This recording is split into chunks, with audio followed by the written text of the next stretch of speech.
ದತ್ತಗುರು ಎಲ್ಲರಿಗೂ ನಮಸ್ಕಾರ. ಸೊ ಇಂದು ಕ್ಲಾಸ್ 6 ನಾವು ವರ್ಬ್ಸ್ ಬಗ್ಗೆ ತಿಳ್ಕೊಳ್ಳೋಣ. ಸೊ ಹಿಂದಿನ ಕ್ಲಾಸ್ ಅಲ್ಲಿ ನಾವೇನ್ ತಿಳ್ಕೊಂಡ್ವಿ, ಪ್ರನೌನ್ಸ್ ಅನ್ನ ಹೇಗೆ ಯೂಸ್ ಮಾಡೋದು, ಪ್ರನೌನ್ಸ್ ಅಂದ್ರೆ ಏನು ಅನ್ನೋದನ್ನ ತಿಳ್ಕೊಂಡ್ವಿ. ಸೊ ಇವತ್ತು ನಾವು ಬಂದಿದ್ದೆ ಅದಕ್ಕೆ ವರ್ಬ್ಸ್ಗೆ. ವರ್ಬ್ಸ್ ಅಂದ್ರೆ ಕನ್ನಡದಲ್ಲಿ ಕ್ರಿಯಾಪದ ಅಂತ ಕರೀತಾರೆ. ಸೊ ಕ್ರಿಯಾಪದ ಅಂದ್ರೆ ಏನು? ನೀವು ಮಾಡುವಂತಹ ಪ್ರತಿಯೊಂದು ಕ್ರಿಯೆಯನ್ನು ಕ್ರಿಯಾಪದವಾಗಿರುತ್ತದೆ. Any action that you do is considered as verbs. For example, running, sleeping, eating, jumping, kicking, playing. ನೀವು ಯಾವುದನ್ನಾದ್ರೂ ತಗೊಳ್ಳಿ. ಸ್ಪೀಕಿಂಗ್, ಈಗ ಸದ್ಯ ನಾನು ನಿಮ್ಮ ಹತ್ರ ಮಾತಾಡ್ತಿದ್ದೀನಿ, ಇದು ವರ್ಬೆ. He is speaking with the students. So ಕ್ರಿಯಾಪದ ಅಂದ್ರೆ ಆಕ್ಷನ್. ನೀವು ಯಾವ ಕ್ರಿಯೆಯನ್ನ ಮಾಡ್ತಿದ್ದೀರಲ್ಲ ಅದಕ್ಕೆ ಕ್ರಿಯಾಪದ ಅಂತ ಕರೀತಾರೆ. ಈಗ ನಾನು ಈಗ ಸದ್ಯ ಬರಿತಾ ಇದ್ದೀನಿ. So writing, reading, looking, sleeping,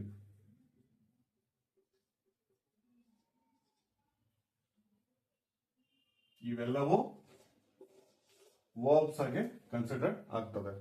for example, I eat rice. ನಾನೇನ್ ಮಾಡ್ತೀನಿ? ನಾನು ಅನ್ನವನ್ನು ತಿನ್ನುತ್ತೇನೆ.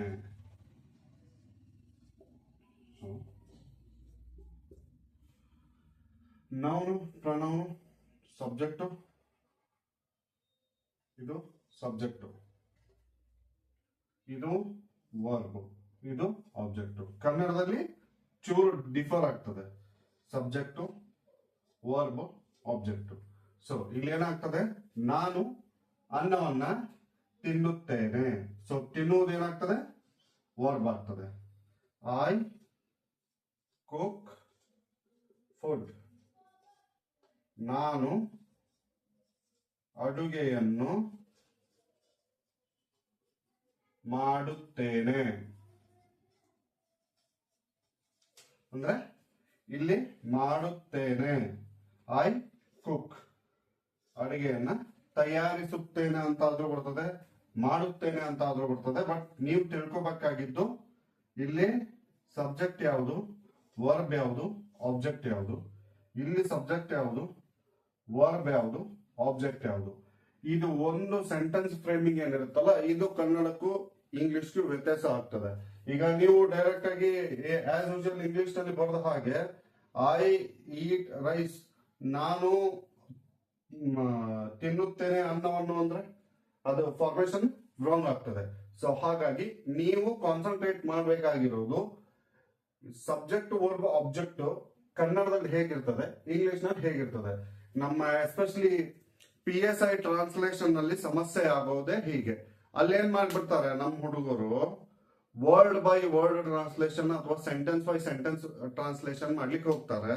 ಸೊ ಅದೇನಾಗ್ಬಿಡ್ತದ, ಅವಾಗ ಅವ್ರ ಕೊಟ್ಟಂತಹ ಪ್ಯಾರಾಕು ಇವ್ರು ಬರೆದಂತಹ ಪ್ಯಾರಾಕು ಅಜಗಜಾಂತರ ವ್ಯತ್ಯಾಸ ಇರ್ತದೆ.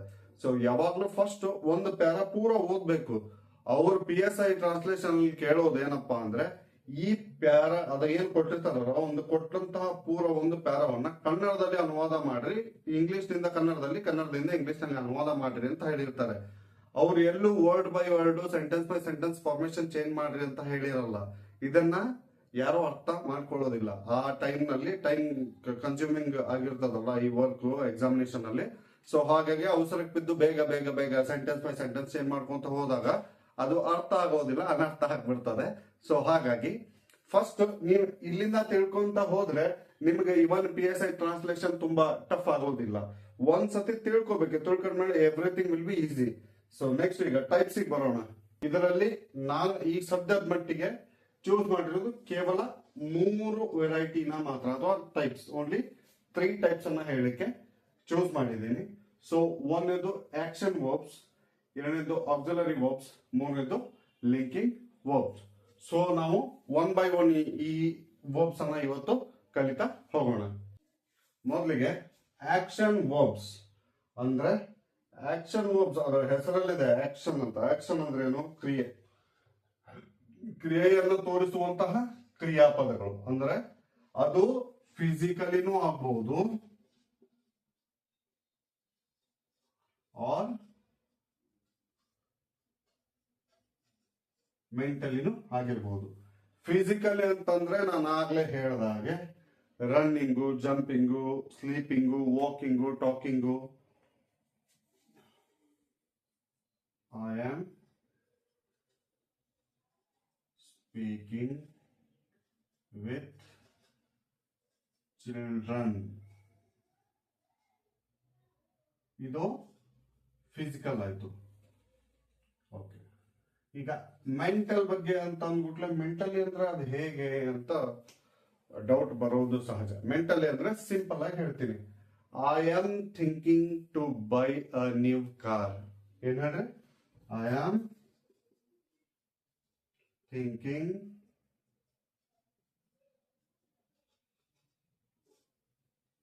To buy a new car.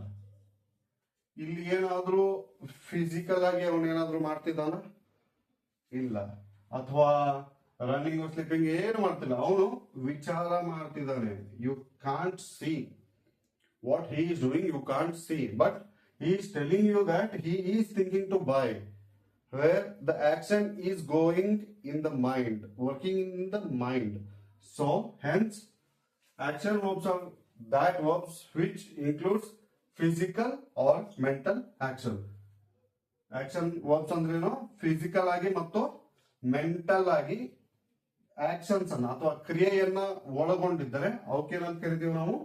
Action verbs ಅಂತ ಕರಿತೀವಿ. ಸೊ ಇನ್ನು ಎರಡನೇದಾಗಿ ಆಕ್ಸಿಲರಿ ವರ್ಬ್ಸ್. ಆಕ್ಸಿಲರಿ ವರ್ಬ್ಸ್ ಅಂದ್ರೆ ಏನು? ಆಕ್ಸಿಲರಿ ವರ್ಬ್ಸ್ ಅಂದ್ರೆ ಸಿಂಪಲ್ ಆಗಿ ಹೇಳ್ತೀನಿ, ವರ್ಬ್ಸಿಗೆ ಅಡಿಷನಲ್ ಇನ್ಫಾರ್ಮೇಶನ್ ಅನ್ನ ಕೊಡುವಂತ ವರ್ಬ್ಸಿಗೆ ನಾವು ಆಕ್ಸಿಲರಿ ವರ್ಬ್ಸ್ ಅಂತ ಕರಿತೀವಿ. ಈಗ ಒಂದು ವರ್ಬ್ ಇದೆ, EATING, ಇದು ಒಂದು ವರ್ಬ್. ಸೊ ಇದಕ್ಕೆ ನೀವು ಎಕ್ಸ್ಟ್ರಾ ಒಂದು ಆಕ್ಸಿಲರಿ ವರ್ಬ್ ಅನ್ನ ಕೊಟ್ರೆ ಸೆಂಟೆನ್ಸ್ ಕಂಪ್ಲೀಟ್ ಆಗ್ತದೆ. ಅದು ಹೇಗೆ? For example, I am eating chips. So ಈಗ ಆಮ್ ಅಂತ ಏನ್ ಬಂತಲ್ಲ, ಇದು ಆಕ್ಸಿಲರಿ ವರ್ಬ್. ಇದು ಬಂದ ಮೇಲೇನೆ ಸೆಂಟೆನ್ಸ್ ಕಂಪ್ಲೀಟ್ ಆಗಿತ್ತು. ಇಲ್ದಿದ್ರೆ ಐ ಈಟಿಂಗ್ ಚಿಪ್ಸ್ ಆಗ್ತದ?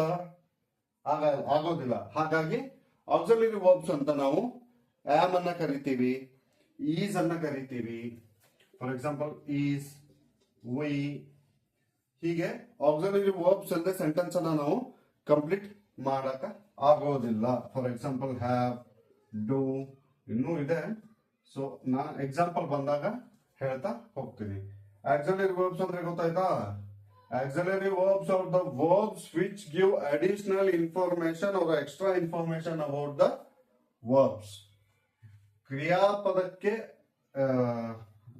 ಕನ್ನಡದಾಗ ಏನಂತಾರ? ಅಡಿಷನಲ್ ಇನ್ಫಾರ್ಮೇಶನ್ ಅಂದ್ರೆ ಹೆಚ್ಚಿನ ಮಾಹಿತಿಯನ್ನು ಒದಗಿಸುವಂತಹ ಸಣ್ಣ ವರ್ಬ್ಸ್ಗೆ ಆಕ್ಸಿಲರಿ ವರ್ಬ್ಸ್ ಅಂತ ಕರೀತಾರೆ. ಬೆಟರ್ ಕೆಲವೊಂದಿಷ್ಟನ್ನ ಎಲ್ಲ ಕನ್ನಡದಾಗ ಟ್ರಾನ್ಸ್ಲೇಟ್ ಮಾಡ್ಲಿಕ್ಕೆ ಆಗೋದಿಲ್ಲ. ಹಾಗಾಗಿ ಸಾಧ್ಯ ಆದಷ್ಟು ಕೆಲವೊಂದಿಷ್ಟನ್ನಾದ್ರೂ ಇಂಗ್ಲಿಷ್ ನಲ್ಲಿ ತಿಳಿದುಕೊಂಡ್ರೆ ಚೆನ್ನಾಗಿರ್ತದೆ. ಸೊ ನೆಕ್ಸ್ಟ್ ನಾವು ಹೋಗ್ತಾ ಇರೋದು ಲಿಂಕಿಂಗ್ ವರ್ಬ್ಸ್. ಲಿಂಕಿಂಗ್ ವರ್ಬ್ಸ್ ಅಂದ್ರೆ always gives information about the subject. Linking verbs ಅಂದ್ರೆ ಯಾವುದೇ ತರಹದ ಕ್ರಿಯೆಗಳು ಇರೋದಿಲ್ಲ, ಆದರೆ ಸಬ್ಜೆಕ್ಟ್ ಏನಿರುತ್ತಲ್ಲ, ಕರ್ತೃ ಅಂತ ಕನ್ನಡದಲ್ಲಿ ಕರಿತೀವಿ, ಅದರ ಬಗ್ಗೆ ಹೆಚ್ಚಿನ ಮಾಹಿತಿಯನ್ನು ಒದಗಿಸಿಕೊಡುವಂತಹ ವರ್ಬ್ಸ್ಗೆ ಲಿಂಕಿಂಗ್ ವರ್ಬ್ಸ್ ಅಂತ ಕರಿತೀವಿ. ಸೊ ಫಾರ್ ಎಕ್ಸಾಂಪಲ್, ಇನ್ನೊಂದ್ಸತಿ ಇಲ್ಲಿ ಬರ್ದಿದ್ದೀವಿ ನೋಡ್ರಿ, subject plus additional information about the subject is called as a linking verbs. For example, he looks tired. ಅವ ಟಯರ್ಡ್ ಆಗ್ಯಾನ, ಅದನ್ನ ಅವ್ರು ಹೇಳಕತ್ತಾರ. ಸೊ ಹಿ ಲುಕ್ಸ್, ಲುಕ್ಸ್ ಅನ್ನೋದು ಕ್ರಿಯೆ ಅಲ್ಲ, ಲುಕ್ ಅನ್ನೋದು ಕ್ರಿಯೆ ಅಲ್ಲ. It's not an action, it's his state of being tired. ಅಂದ್ರೆ ಅದು ಅವನ ಸ್ಥಿತಿ. ಇಲ್ಲಿ ಲುಕ್ಸ್ ಅನ್ನೋದು ಯಾವ್ದಾದ್ರು ಕೆಲಸ ಮಾಡ್ತಿದೀಯಾ? ಇಲ್ಲ. ಆದ್ರೆ ಇದನ್ನ ನಾವು ವರ್ಬ್ ಅಂತಾನೆ ಕನ್ಸಿಡರ್ ಮಾಡಬಹುದು. ಯಾಕಂದ್ರೆ ಅದೊಂದು ಲಿಂಕಿಂಗ್ ವರ್ಬ್ ಆಗಿರೋದ್ರಿಂದ. ಯಾಕಂದ್ರೆ ಈಗ ನೀವು ಹೇಳ್ತಿರ್ತೀರಿ she looks to be happy. She is happy. For example, ಅದನ್ನು ತಗೊಳ್ಳಿ. She is happy. ಇಲ್ಲಿ ಈಸ್ ವರ್ಬ್ ಆಗ್ತದೆ, ಹೌದಾ? ಹ್ಯಾಪಿ ಅನ್ನೋದು ಇದು ಆಬ್ಜೆಕ್ಟ್, ಇದು ಸಬ್ಜೆಕ್ಟ್. ಈಗ ಸಬ್ಜೆಕ್ಟ್ ಬಗ್ಗೆ ಅಡಿಷನಲ್ ಇನ್ಫಾರ್ಮೇಶನ್ ಅನ್ನ ಏನ್ ಕೊಡ್ತಿದೆ? ವರ್ಬ್ ಕೊಡ್ತಿದೆ. ಈಗ ಈಸ್ ಅನ್ನೋದು ಏನಾದ್ರೂ ಕೆಲಸ ಮಾಡ್ತಿದೀಯಾ? ಇಲ್ಲ. ಶಿ ಈಸ್ ಡ್ರಿಂಕಿಂಗ್ ಅಂತ ಬಂದ್ರೆ ಓಕೆ, ಈಸ್ ಅವಾಗ ಅಡಿಷನಲ್ ವರ್ಬ್ ಆಗ್ತದೆ. ಡ್ರಿಂಕಿಂಗ್ ಅಂದ್ರೆ ಅದಕ್ಕೆ ವರ್ಬಿಗೆ ಅಡಿಷನಲ್ ಇನ್ಫಾರ್ಮೇಶನ್ ಕೊಟ್ಟಾಗ್ತದೆ. ಬಟ್ ಇಲ್ಲಿ ಸಬ್ಜೆಕ್ಟ್ ಗೆ ಅಡಿಷನಲ್ ಇನ್ಫಾರ್ಮೇಶನ್ ಲಿಂಕಿಂಗ್ ವರ್ಬ್ಸ್ ಕೊಡ್ತದೆ. ಸೊ ಅದಕ್ಕೆ ಶಿ ಈಸ್ ಹ್ಯಾಪಿ ಅಂದ್ರೆ ಅವಳು ಖುಷಿಯಾಗಿದ್ದಾಳೆ. ಹಾಗಾದ್ರೆ ಅವಳು ಏನಾದ್ರು ಕೆಲಸ ಮಾಡ್ತಿದ್ದಾಳ? ಅಲ್ಲಿ ಏನಾದ್ರು ಆಕ್ಷನ್ ಆಗ್ತಿದ್ಯಾ? ಇಲ್ಲ, ಅವಳು ಖುಷಿಯಾಗಿದ್ದಾಳೆ. ಆದ್ರೆ ಈಸ್ ಅನ್ನೋದು ಏನಾಗ್ತದೆ? ಇಲ್ಲಿ ಲಿಂಕಿಂಗ್ ವರ್ಬ್ ಆಗ್ತದೆ. So next, the soup tastes good. ಇಲ್ಲಿ ಟೇಸ್ಟ್ಸ್ ಗುಡ್, ಟೇಸ್ಟ್ ಅನ್ನೋದೇನು? ಒಂದು ರುಚಿ.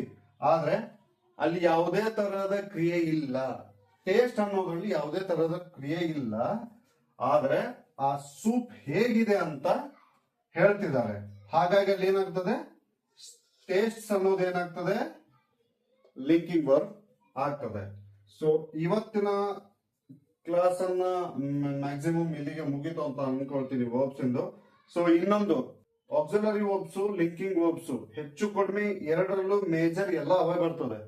ಈಸು, am, have, do, to be, to became, may be, may not be, could be, couldn't.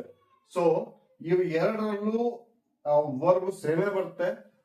ನೀವು ಎಕ್ಸಾಂಪಲ್ಸ್ ಅನ್ನ ಬರೆಯುವಾಗ ಓದುವಾಗ ಒಂಚೂರು ಹುಷಾರಿಂದ ಓದ್ರಿ ಅಂತ ಹೇಳ್ತಾ, ಇನ್ನು ಹೋಮ್ ವರ್ಕ್ ಅಂತ ಬಂದ್ಬಿಟ್ರೆ ಆಕ್ಷನ್ ವರ್ಬ್ಸ್ ಒಂದು 5, ಇವೆರಡೂ ಸೇರಿ 5 ಮಾಡಿದ್ರು ಸಾಕು. ಇದೆಷ್ಟನ್ನ ಮಾಡಿ ಇಟ್ಕೊಳ್ಳಿ. ಸೊ ನಿಮ್ಗೆ ಮತ್ತೇನಾದ್ರೂ ಡೌಟ್ ಇದ್ರೆ ನೀವು ಕಮೆಂಟ್ ನಲ್ಲಿ ಹಾಕಿ, ನಾನು ಅದಕ್ಕೆ ರಿಪ್ಲೈ ಮಾಡೇ ಮಾಡ್ತೀನಿ ಅಂತ ಹೇಳ್ತಾ, ನಿಮ್ಗೆ ವಿಡಿಯೋ ಇಷ್ಟ ಆಗಿದ್ದಲ್ಲಿ ಲೈಕ್, ಶೇರು, ಸಬ್ಸ್ಕ್ರೈಬ್ ಅಂತ ಏನೇನೋ ಅಂತಾರ ಅದನ್ನೊಂಚೂರು ಮಾಡಿ. ಯಾರಿಗೆ ಇಂಗ್ಲಿಷ್ ಕಲಿಯೋ ಇಂಟ್ರೆಸ್ಟ್ ಇದೆಯಲ್ಲ, ಸೊ ಅವ್ರಿಗೆ ಒಂಚೂರು ಕಳ್ಸ್ಕೊಡಿ ಅಂತ ಹೇಳ್ತಾ, ಸೊ ಹೋಗ್ತಾ ಕೊನೆ ಮಾತು, ಬೇಸಿಕಲಿ ಹೇಳ್ತಂದ್ರೆ ನಿಮ್ಗೆ ಯಾರಿಗೂ ಮೋಟಿವೇಶನ್ ಅವಶ್ಯಕತೆ ಇಲ್ಲ. ಯಾಕಂದ್ರ ಬೇಯಿಂಗ್ ಮಿಡಲ್ ಕ್ಲಾಸ್ ಫ್ಯಾಮಿಲಿ ನಾನು ಹಿಡ್ಕೊಂಡು ಹೇಳತ್ತಂದ್ರೆ ನನಗೂ ಮೋಟಿವೇಶನ್ ಅವಶ್ಯಕತೆ ಇಲ್ಲ. ಯಾಕಿಲ್ಲ? ನಿಮ್ಮ ಜೀವನ ಒಂದು ಸತಿ ರಿವೈಂಡ್ ಮಾಡ್ಕೊಂಡ್ಬಿಡ್ರಿ. ನಿಮ್ದು ಎಷ್ಟು ಹಾರ್ದು ಊರ್ ಬಗ್ಲಾಗೈತೆ ಅನ್ನೋದು ನಿಮ್ ಕಣ್ಣಿದ್ರಿಗೆ ಬಂದ್ಬಿಡುತ್ತೆ. ಒಂದು ಸ್ಪ್ಯಾನ್ ಆಫ್ ಸೆಕೆಂಡ್, ಒಂದು ಮೂಮೆಂಟ್ ಆಫ್ ಸೆಕೆಂಡ್ ಕಣ್ಣು ಮುಚ್ಕೊಂಡು ನಿಮ್ಮ ಜೀವನನ ನೀವು ಒಂದ್ಸತಿ ರಿವೈಂಡ್ ಮಾಡ್ಕೊಂಡ್ಬಿಟ್ರೆ ಅದಕ್ಕಿಂತ ದೊಡ್ಡ ಮೋಟಿವೇಶನ್ ಯಾವುದು ಬೇಕಾಗಿಲ್ಲ. ನೀವು ಗೆಲ್ಬೇಕಾಗಿರೋದು ನಿಮ್ ತಂದೆ ತಾಯಿ ಸಲುವಾಗಿಲ್ಲ, ಸೊಸೈಟಿ ಸಲುವಾಗಿಲ್ಲ, ಸ್ನೇಹಿತರ ಸಲುವಾಗಿಲ್ಲ, ಯಾರ್ದು ಇಲ್ಲ. ನಿಮ್ಮ ವಾಂಟ್ಸ್ ಅಂಡ್ ಡಿಸೈರ್ಸ್, ನಿಮ್ಮ ಆಸೆ ಆಕಾಂಕ್ಷೆಗಳನ್ನ ನೆರವೇರಿಸಿಕೊಳ್ಳಲಿಕ್ಕಾದರೂ ನೀವು ಗೆಲ್ಲೇಬೇಕು. ಯಾಕಂದ್ರೆ ಸೊಸೈಟಿ ಈಗ ಪ್ರೆಸೆಂಟ್ಲಿ ನೀವ್ ಎಷ್ಟು ಅನುಭವಿಸಿರ್ತೀರಿ, ಒಬ್ಬ ಮಿಡಲ್ ಕ್ಲಾಸ್ ಫ್ಯಾಮಿಲಿಯ ಹುಡುಗ ಎಷ್ಟು ಅನುಭವಿಸಿರ್ತಾನ, I know that very well. So ನೀವು ಅದರಿಂದ ಆಚೆ ಬರಬೇಕು ಅಂದ್ರೆ you have to struggle, you have to do hard work ಅನ್ನ ಮಾಡ್ಲಿಲ್ಲ ಅಂದ್ರೆ ಅಬ್ದುಲ್ ಕಲಾಂ ಸರ್ ಅವರು ಪ್ರೆಸಿಡೆಂಟ್ ಆಗ್ತಿದ್ದಿಲ್ಲ, ಮಿಸೈಲ್ ಮ್ಯಾನ್ ಆಫ್ ಇಂಡಿಯಾ ಅಂತೂ ಕರೀತಿದ್ದಿಲ್ಲ ಅವ್ರನ್ನ. ಸೊ ಅಂತ ಮಹಾನುಭಾವ ಅಷ್ಟು ಕಷ್ಟಪಟ್ಟು ಆ ಹುದ್ದೆಗಿರೋದು. ನಮ್ಗೆ president, missile man of India ಆಗೋದು ಬೇಡ, as a common man of India ಆದ್ರೂ ಸಾಕು, ವಿತ್ ಸೆಲ್ಫ್ ರಿಲಯಂಟ್ ಆಗಿ. ಅಷ್ಟೇ. ಇಷ್ಟು ಹೇಳ್ತಾ ಇಂದಿನ ನನ್ನ ವಿಡಿಯೋನ ಮುಗಿಸ್ತೀನಿ. ಮತ್ತೆ ಮುಂದಿನ ವಿಡಿಯೋದಲ್ಲಿ ನೆಕ್ಸ್ಟ್ ಟಾಪಿಕ್ ಅನ್ನ ಮಾತಾಡೋಣ ಅಂತ ಹೇಳ್ತಾ ಎಲ್ಲರಿಗೂ ದತ್ತಗುರು ನಮಸ್ತೆ.